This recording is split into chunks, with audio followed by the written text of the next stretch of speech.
Hari itu pesawat berada dalam kondisi bahaya. Semua penumpang di sana benar-benar ketakutan, tapi di sisi lain ada seorang gadis yang tidak menunjukkan rasa cemasnya sama sekali. Namun saat salah satu preman itu mulai menghina orang tua di sana, gadis ini tidak bisa tinggal diam. Melihat tindakan gadis itu, semua orang merasa gadis itu akan mati. Tapi yang tak terduga, gadis itu malah melawan para penjahat itu, sampai mereka semua menyerah. Namanya Komiko Yamaguchi, dia adalah seorang guru SMA. Kedua orang tua Yamaguchi sudah meninggal saat dia kecil. Jadi dia tinggal bersama kakeknya sejak umur 7 tahun. Kakeknya adalah seorang petarung samurai generasi ketiga. Yamaguchi juga menjadi ahli dalam bertarung karena kakeknya. Seiring pertumbuhannya, Yamaguchi suka memperjuangkan keadilan. Jadi jika terjadi hal-hal yang tidak adil di sekitarnya, Yamaguchi akan segera bertindak. Yamaguchi adalah seorang guru yang penuh dengan semangat. Dia begitu perhatian kepada murid-muridnya. Mungkin karena perhatiannya kepada murid-murid, dia selalu dikucilkan dari rekan-rekannya. Tapi dia tidak pernah mengeluh. Malahan Yamaguchi selalu berusaha melakukan yang terbaik. Saat itu, tiba-tiba seorang guru masuk ke ruangan kantor. Dia adalah guru baru di sekolah ini. Ternyata Yamaguchi mengenali pria ini, karena pria ini pernah menjadi muridnya dulu. Sekarang Odargiri bekerja sebagai guru tidak tetap di sekolah ini. Mengetahui itu, Yamaguchi sangat senang. Kemudian Yamaguchi mulai menceritakan kisahnya sendiri. Yamaguchi mengatakan jika dirinya tak punya pilihan lain selain menjadi guru, karena dia belum bisa menemukan kerjaan pengganti. Sekarang Odargiri mengikuti Yamaguchi sambil memperkenalkan lingkungan sekolah. Yamaguchi juga membawa Odargiri ke kelas yang dia pimpin untuk memperkenalkannya kepada murid-muridnya. Namun, saat dia membuka pintu kelas, mereka dikejutkan dengan keadaan kelas itu. Seorang mantan preman saja terkejut dengan keadaan ini. Di kelas ini para siswa berpenampilan sangat unik. Bahkan kelas ini juga tidak terlihat seperti ruang belajar, melainkan tempat bermain. Segera Yamaguchi menyuruh seluruh kelas untuk tenang. Tapi jelas seluruh kelas tidak mau mendengarkan. Bahkan ada yang melawan dengan cara melemparkan bola ke arah Yamaguchi. Namun Yamaguchi adalah seorang petarung yang handal. Jadi sangat mudah baginya untuk membalikkan keadaan. Yamaguchi terus berusaha membuat kelas kondusif, supaya Odargiri bisa memperkenalkan diri dengan baik dan makin akrab. Setelah itu Yamaguchi mengajak para murid mengadakan kompetisi olahraga. Namun sayangnya tidak ada satu murid pun yang datang. Hanya ada Yamaguchi dan Odargiri di sana. Meskipun siswa yang dia ajar sekarang selalu melawan, pada akhirnya semua muridnya akan berterima kasih padanya. Sebenarnya semua siswa Yamaguchi adalah anak terlantar. Tetapi dengan dorongan dan bantuan Yamaguchi, mereka semua menjalani kehidupan yang perlahan stabil. Hari itu Yamaguchi mengajak anak didik dari sekolah lain untuk makan bersama. Tapi ternyata di saat bersamaan Yamaguchi juga bertemu dengan murid-murid sekolahnya. Melihat situasi ini, segera Yamaguchi mengajak mereka bergabung untuk makan bersama-sama. Saat itu kedua geng ini mulai berbagi kisah mereka, dan juga menceritakan tentang bantuan yang diberikan Yamaguchi kepada mereka. Melihat kedua geng ini makan dengan baik, membuat Yamaguchi merasa emosional. Melihat mereka mengingatkan Yamaguchi tentang alasannya untuk tetap bertahan sekarang. Bahkan saat menghadapi ejekan dan ketidakpercayaan orang-orang, sekarang Yamaguchi tidak ingin melepaskan profesi yang dia cintai. Hari berikutnya tiba-tiba sekelompok anggota geng datang ke sekolah. Mereka mengatakan sedang mencari siswa dari kelas Yamaguchi. Ternyata beberapa hari sebelumnya, Kazama telah menyerang geng lain. Segera sekolah menelepon polisi untuk membubarkan anggota geng tersebut. Tapi kabar tentang Kazama sudah menyebar ke seluruh sekolah. Jadi kepala sekolah langsung memanggil Kazama. Tapi Kazama bersikap acuh tak acuh. Kepala sekolah sudah berniat mengeluarkan Kazama, tetapi Yamaguchi bersikeras membela muridnya. Yamaguchi percaya jika Kazama tidak melakukan itu. Jadi Yamaguchi meminta kepala sekolah untuk memberinya kesempatan. Yamaguchi juga meminta supaya kepala sekolah menyerahkan kasus ini padanya. Dan Yamaguchi berjanji jika geng tersebut tidak akan datang lagi. Menghadapi ancaman kepala sekolah, Yamaguchi tidak bergeming sama sekali.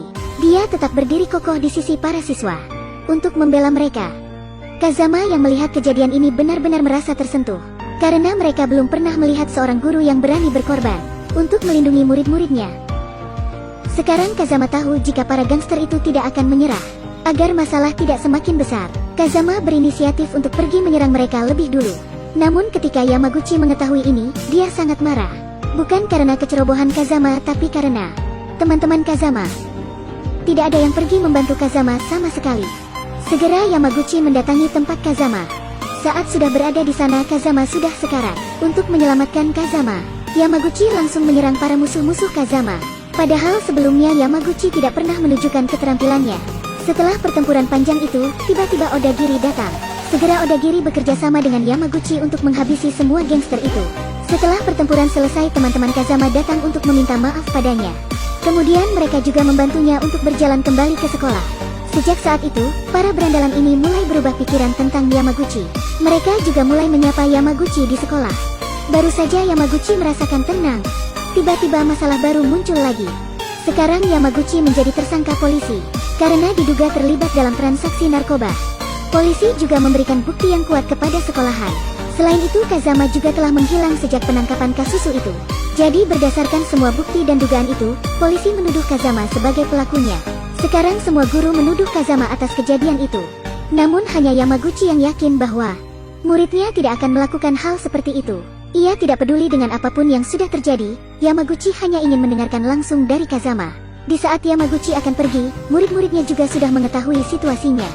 Jadi mereka semua pergi bersama Yamaguchi untuk mencari Kazama. Mereka mencari dari rumah ke rumah, dan akhirnya mereka berhasil menemukan Kazama di dalam kelas. Awalnya, Kazama tidak ingin mengatakan yang sebenarnya. Dia takut membuat guru dan teman sekelasnya mendapat masalah. Tetapi setelah Yamaguchi terus memaksa, Kazama mulai mengatakan kronologinya. Sebenarnya Kazama sangat membutuhkan uang sekarang. Untuk meringankan beban keluarganya, Kazama ditawari oleh temannya. Ia bekerja mengantarkan sekantong barang bawaan ke tempat tersembunyi. Dengan cara itu Kazama bisa mendapatkan uang dalam jumlah besar. Kazama pun tidak banyak berpikir tentang tawaran itu karena uang.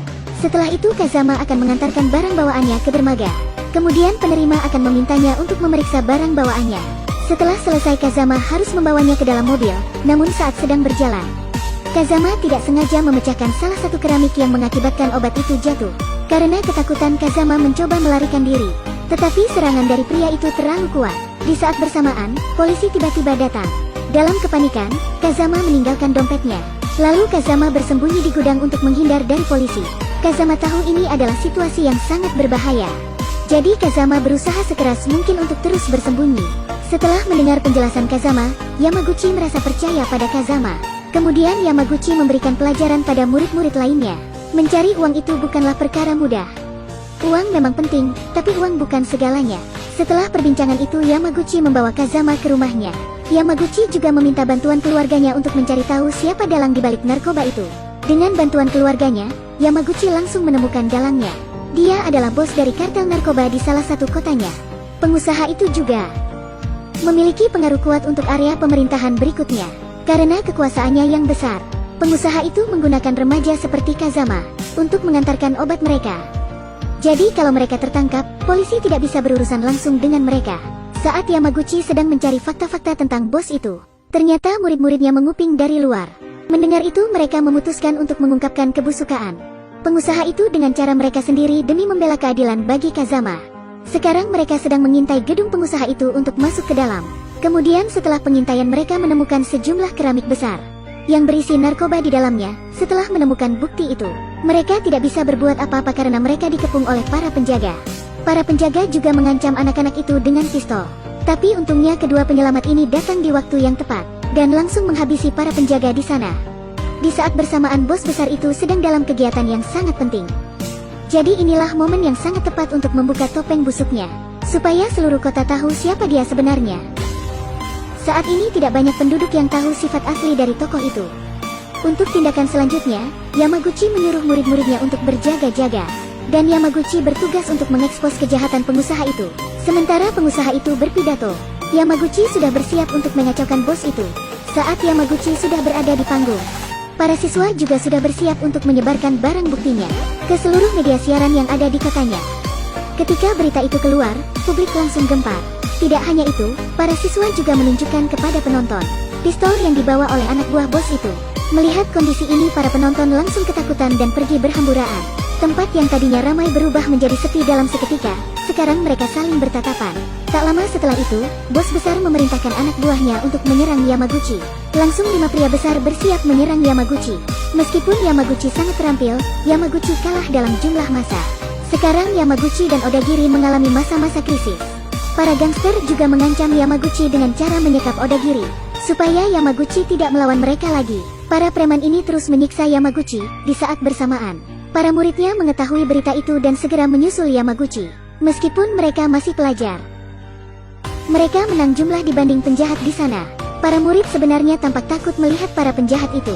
Dan Yamaguchi juga melarang murid-muridnya terlibat. Jadi demi membela semua murid-muridnya, Yamaguchi mulai perlahan bangkit. Dengan dukungan dari para murid, kepercayaan diri Yamaguchi mulai tumbuh. Yamaguchi melawan mereka semua satu demi satu. Melihat kekalahannya, bos itu marah sambil mengeluarkan pistol. Dia ingin menembak Yamaguchi, tapi kekuatan Yamaguchi telah mencapai puncaknya sekarang. Di bawah bujukannya, bos itu akhirnya menyerah. Dan akhirnya dia diserahkan kepada kepolisian. Saat itu semua murid-murid Yamaguchi datang untuk memastikan keadaan Yamaguchi. Melihat wajah polos anak-anak itu, Yamaguchi merasa bahwa semua kesulitan yang dia alami tadi bukanlah masalah besar. Karena keberhasilan Yamaguchi kemarin, Yamaguchi menjadi selebriti di kotanya. Selain itu murid-muridnya juga banyak berterima kasih padanya. Tidak hanya murid-muridnya, Dewan sekolah juga membebaskan hukumannya Yamaguchi karena perbuatan baiknya. Karena Yamaguchi telah membawa kehormatan dan kemuliaan besar ke sekolahan. Sekarang telepon sekolah terus berdering. Bahkan majalah Time juga akan mewawancarai Yamaguchi. Tapi bagi Yamaguchi semua kehormatan ini tidak sebanding dengan rasa terima kasih dari murid-muridnya. Selain itu di bawah pengaruhnya, Odagiri akhirnya mengambil keputusan untuk bekerja sebagai guru tetap di sekolah ini. Melihat wajah bahagia murid-muridnya, Yamaguchi terus bertekad untuk mendidik murid-muridnya supaya mereka memiliki konsep hidup yang benar di bawah kepemimpinannya. Inilah yang Yamaguchi nantikan sebagai guru. Karena inilah kebahagiaan terbesar dalam hidupnya.